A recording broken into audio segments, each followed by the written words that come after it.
Greetings, it's Ian from RTO here. Welcome to a very gloomy day in Northampton. All I can say is it's a lot lighter than it was at this time yesterday morning. We had to have the lights on, we couldn't see what we were doing.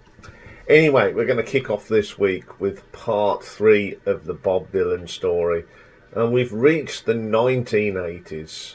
Interesting period for Bob. Bit of a mixed bag one as well. So during the 1980s, Bob Dylan released 7 albums. So we'll have a look at those today. So coming in at number 7, this was his 23rd overhaul and his 4th of the 80s. And it was released in 1985 and it's called Empire Burlesque. Loads of people play on these albums, so unless there's less than 6, I will not tell you who's playing on it because we'll be there till Christmas. So the first track is called Tight Connection to My Heart. Has anybody seen my love? It's a terrible mix. Even Bob succumbed to the 80s production. Oh dear. Not very good. Seeing the Real You at Last. One of the better tracks on this album, although it's still got lots of that production on it, it's not too bad. I Remember You. Now this is when Bob's voice started to sound like a Hoover all the time. It's not a very good song and I don't like his vocal on it at all. Clean Cut Kid, and it's probably the best track on this album, even though it's overproduced. Never Gonna Be the Same Again. This is just far too poppy for me for a Bob Dylan song. I just didn't like it and I never really got on with that track. Then we get Trust Yourself. This is one of the better tracks on the album. It's still got that horrible drumming sound on it, but it's more listenable, that one. Emotionally Yours. I can't listen to this. It's just, there's not a good thing I can say about that track. We'll move on, shall we? When the Night Comes Falling from the Sky. Again, it's another bad track. Bad production. Bad everything. Something's Burning Baby. I don't know what they've done to Bob's voice, but it doesn't sound natural. Dark Eyes. Now this is more like it. Guitar, harmonica. I don't mind that track, and that was the last track. In my opinion, this is probably one of the worst albums that Bob Dylan ever made.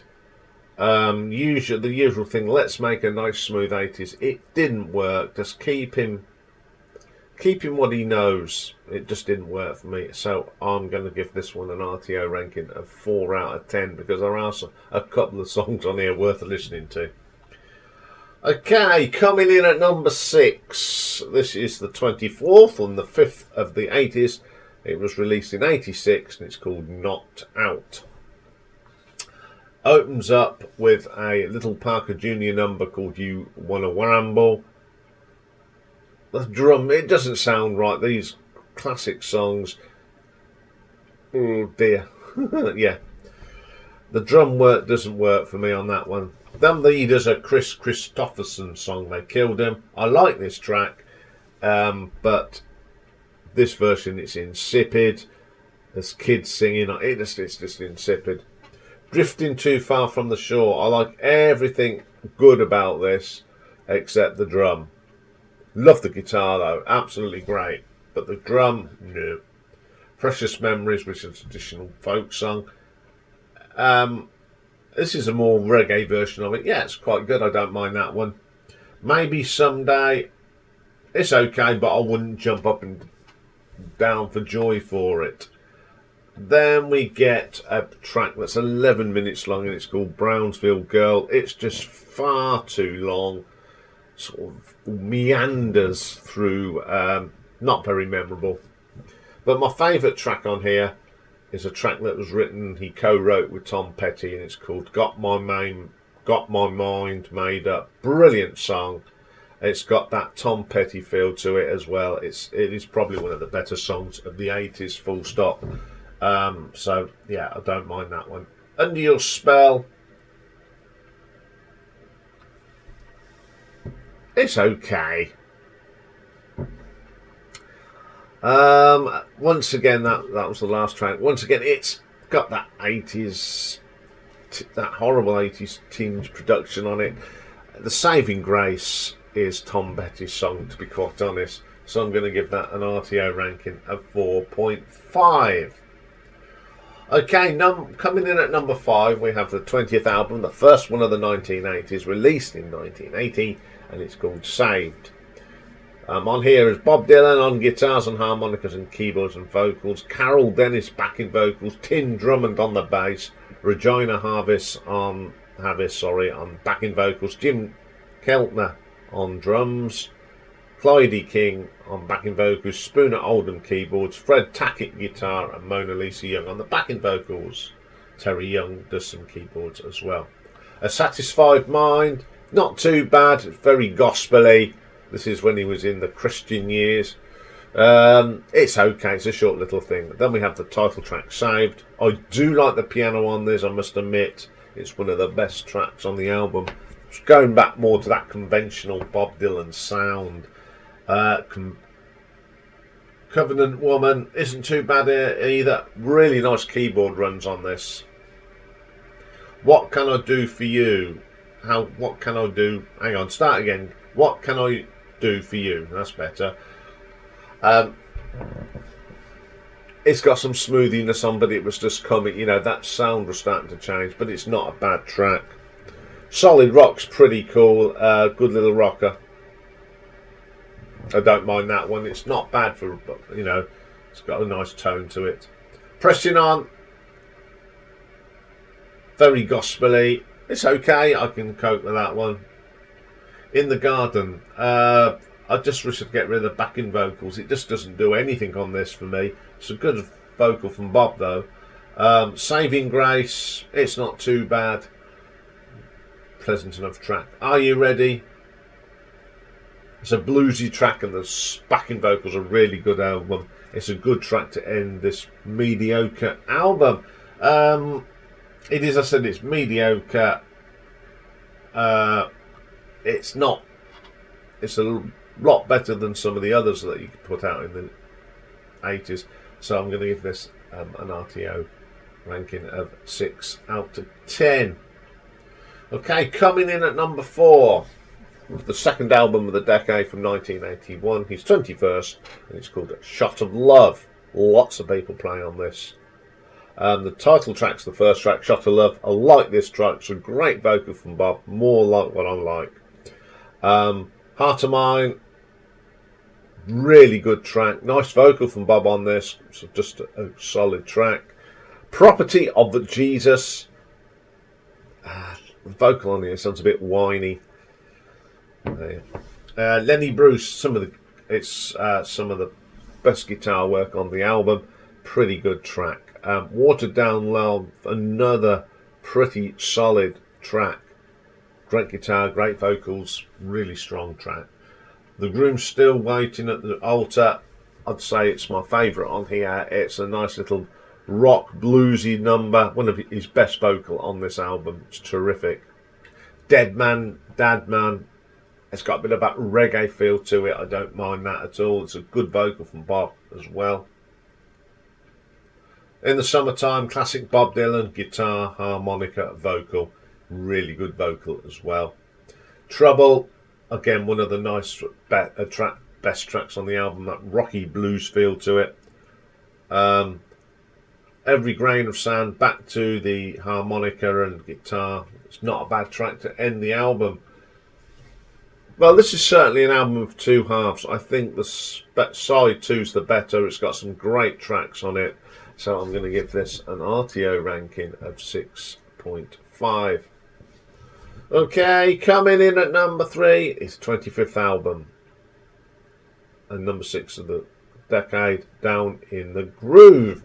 Now, this features lots of people, but there are some significant players on here. Eric Clapton plays guitar. Martin Knopfler's playing guitar on Death Is Not the End. And Jerry Garcia, additional vocals on Silvio. Ronnie Wood plays bass guitar on Had a Dream About You Baby. And Mick Taylor plays guitar on Death Is Not the End. Then we have the first track is a couple of Wilbur Harrison's, covered by Brian Ferry. Let's Stick Together. Love this. Got a great guitar for Mr. Clapton. I like that a lot. When Did You Leave Heaven? A Walter Bullock and Richard Whiting song. Lots of covers on there, but this is good. It's a nice version of this. This was first recorded by Tony Martin in 1936. Really good track. Then we have an Arthur Alexander song, Sally Sue Brown. It's not a bad version of it either. Some great guitar work there from Mr. Clapton again. Death Is Not the End. Love this track. Mark Knopfler's on it. Tell it by his distinctive guitar. Had a Dream About You, Baby. Another really good track. This is the one with the great bass from Ronnie Wood. Excellent track. Then The Ugliest Girl in the World isn't too bad. It's an original. But my favourite track on here is the Silvio. Great backing vocals from Jerry Garcia. Play well together, sound really good. Then we have 90 Miles an Hour, Down on a Dead End Street, which is quite an old song by Don Robinson and Hal Brer, recorded by Hank Snow in '63, and it's a very good version of it. Then we have a track called Shenanado. It's an old folk song that dates back to the early 19th century. I've heard lots of versions of this. It's not too bad. Then we have a Stanley Brothers number called Rank Strangers to Me. Very close to the original. It's a pretty good. I like this album, although it's got a lot of covers on. They have very good covers. So I'm going to give this one an RTO ranking of 7 out of 10. Okay then, coming in at number 2. Have the 7th album of the decade. It was released in 1989 and it's called Oh Mercy. Once again, lots of people playing on this. Political World is the first track. Catchy tune. One of the, towards the end of the 80s, that smooth production was going, and if all the rest of the albums had been like that, it would have been a bad decade for them. It's a really good track. Where Teardrops Fall, bit of a country feel to it, a pretty good vocal from Bob as well. Everything Is Broken. Nice song, lovely keyboards and pianos all the way through this. Really good track. Man in the Long Black Coat comes next. His voice was starting to waver though on this. Sounds a little bit, a bit flat in places. Not all the way through, there's little notes. It's not one of my favourite songs on here. Then we have Most of the Time. His voice had certainly changed through this decade. It's a little deeper now. It's not too bad though. That's not a bad track. What Good Am I? Really good. The sort of more gravelly sound of it doesn't sound too bad. Disease of Conceit. Classic Bob Dylan. Although, as I said, the voice has deepened, it's that classic guitar and excellent.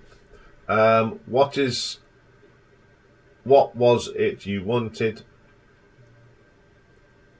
A little bit of that 80s productions left on that. But my favourite track is the last track, and it's called Shooting Star. Although his voice is changing, it's a really good track. Really suited it to it. It's really good track to end the album. Yeah, this album sees a shift in Bob's vocals a little bit. It gets getting deeper, but it hasn't affected. This is a pretty good album, so I'm going to give it an RTO ranking of 8.5. But my favourite album of the 80s, and my number one, is his third of the decade. It's 22nd overall from 1983, and it's Infidels.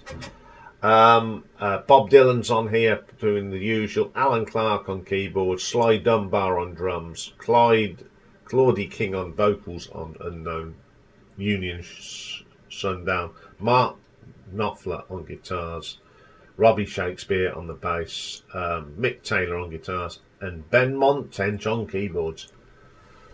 First track is called Joker Man. Love this track. It's got a great bass line on this. From Robbie Shakespeare, and Mark Knopfler's guitar work is excellent. And You can tell the difference between Mick and Mark. Mark's got that plucky sound on it.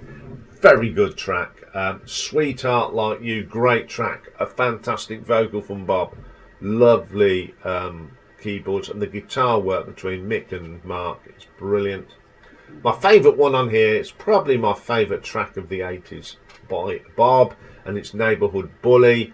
It's just, it's that distinctive Mark Knopfler sound that really does it for me. It's a great vocal, but wonderful. License to Kill, some wonderful keyboard work here from Ben Montent. You know, it's him. It's just got that petty Heartbreakers sound. Wonderful track. Man of Peace, solid trunk. The vocal is a little bit wayward in places, but he's got a strong band, so it makes it up. Union Sundown, my second favourite track on here. It's got a lovely little groovy lick from Mark Knopfler, and that rhythm sort of from Mick Taylor works a treat. Brilliant. Then we have I and I, a solid track. I do like the drums on this are really good, and you've got that lovely little bit of keyboard from Ben Mont. Really good. Don't Fall Apart, it's almost a Dire Straits track here. It's brilliant. The only difference is you've got Bob singing instead of Mark. Absolutely brilliant. Okay, I think the reason I like this, it's got so much of Mark's influence. It almost sounds like a Dire Straits album, and I think this is one of the best. This is definitely the best album from the 80s for me. So I'm going to give this an RTO ranking of 8 out of 10. So there we go. We are trundling through the decades. Next week we'll have a look at the 90s. Very strange decade for Bob, but full of surprises as well. Okay, coming up next today we have got A Perfect Side, and this week is another request, and it's for Styx's great album The Grand Illusion. So join me for that. Bye for now.